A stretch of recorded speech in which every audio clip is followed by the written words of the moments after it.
انا جربت اعيش يوم كامل بحيث ان اطلع بافضل انتاجيه، وده اللي حصل.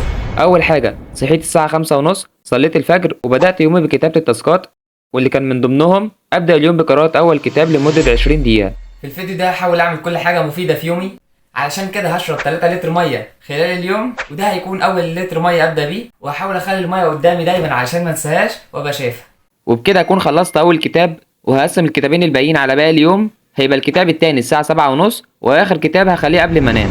دلوقتي هاخد كورس عن التسويق بقالي فتره مأجله، فلازم استغل اليوم ده واطلع باكبر افاده. بعد ما خلصت الكورس بقى نستغل المشي ده في سماعان بودكاست.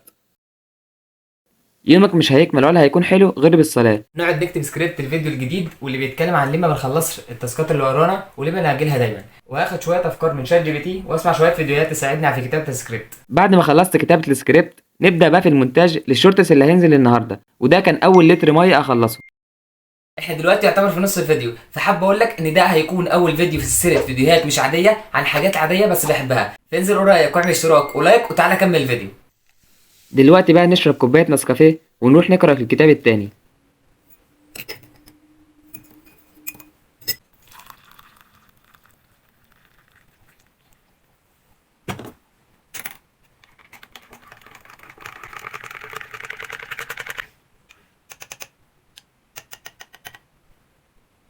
وبكده اكون خلصت تاني كتاب.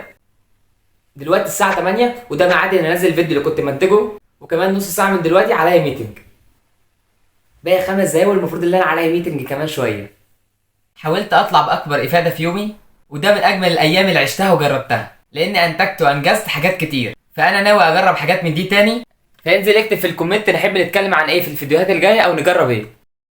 نقرا اخر كتاب قبل ما انام، وبكده اكون خلصت اخر كتاب مع اخر بق ميه. حابب اقولك ان ده اكتر يوم حسيت فيه بطاقه وانجاز، ومعرفش السبب، يمكن عشان صحيت بدري، او عشان شربت ميه كتير، او علشان خططت ليومي بطريقه صحيحه.